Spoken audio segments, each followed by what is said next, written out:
teman kini menjadi musuh. Begitulah gambaran dari dua sosok pejabat polisi Ferdy Sambo dan Krisnamurti. Padahal hubungan keduanya sangat akrab di masa lalu.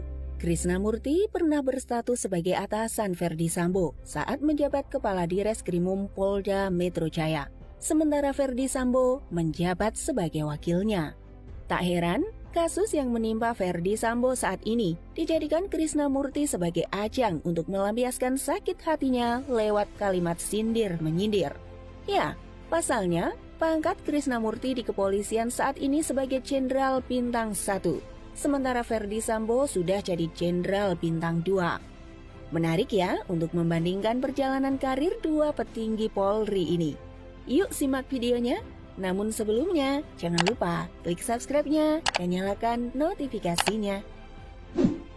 1. Masa sekolah.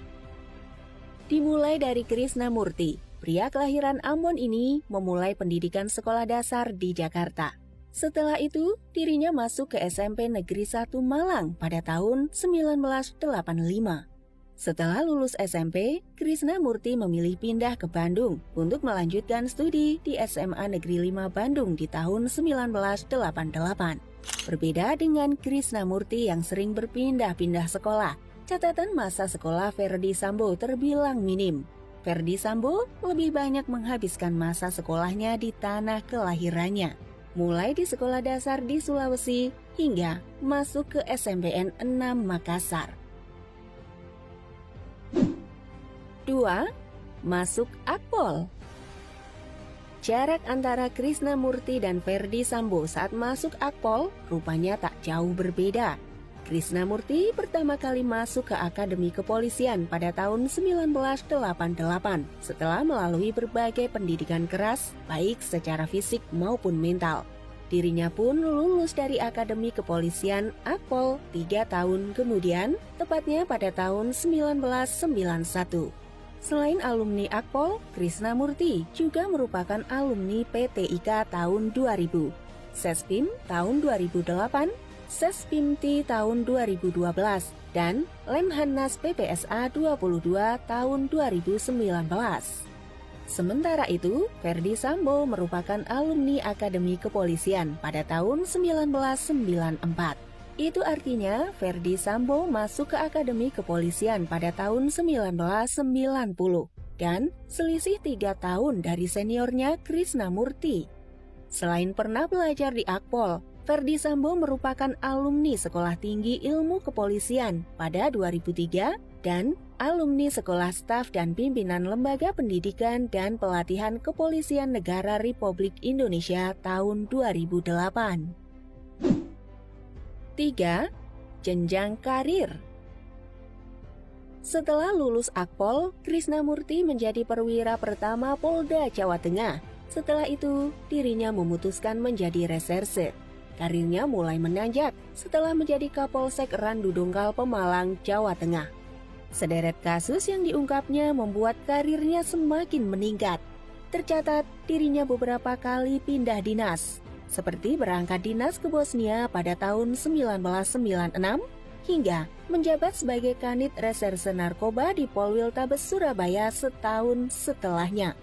Puncak karirnya pada saat dirinya menjabat sebagai Direskrimum Polda Metro Jaya di tahun 2015. Saat itu, Ferdy Sambo menjadi wakilnya.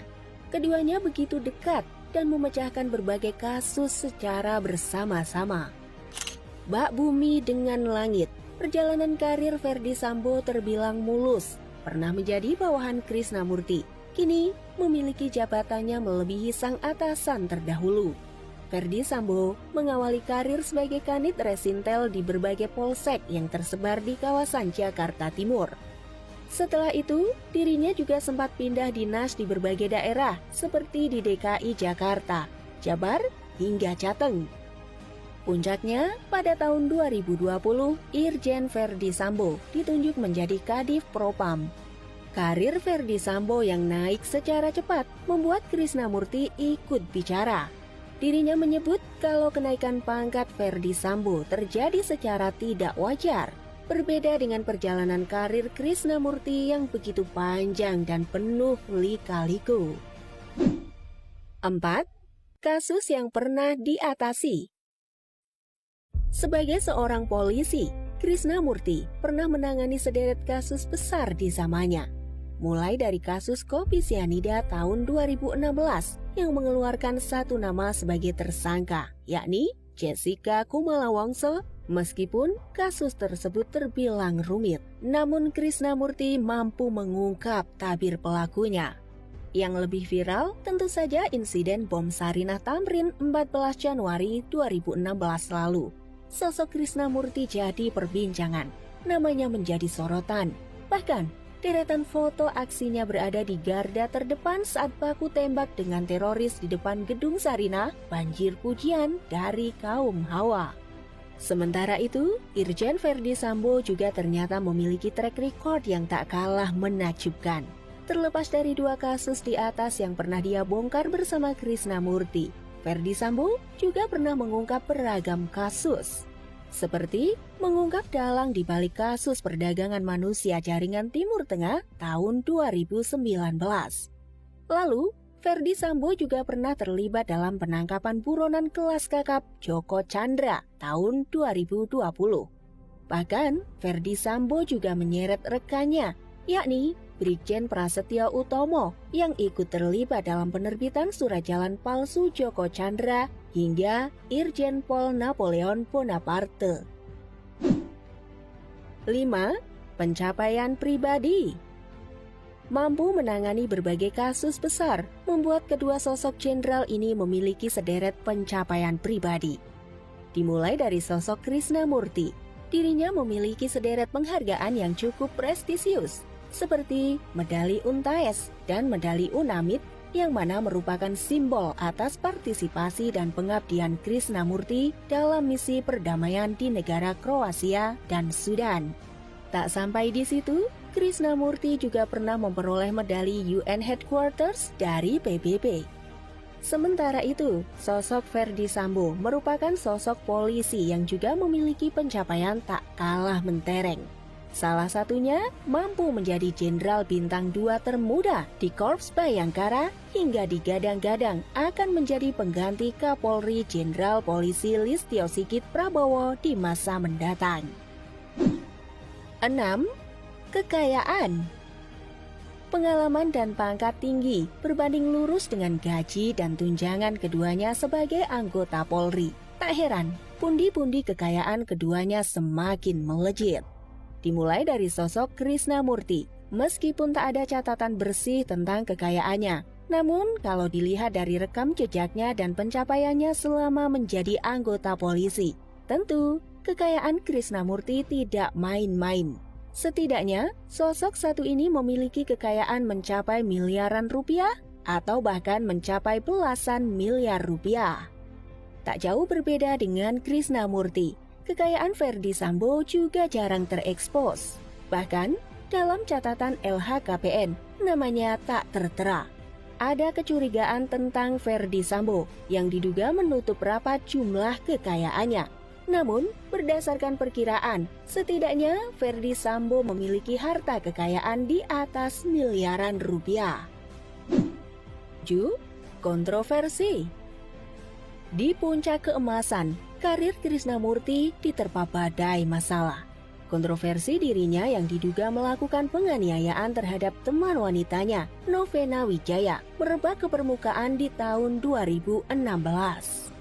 Jabatan sebagai wakil Kapolda Lampung terpaksa ditanggalkannya.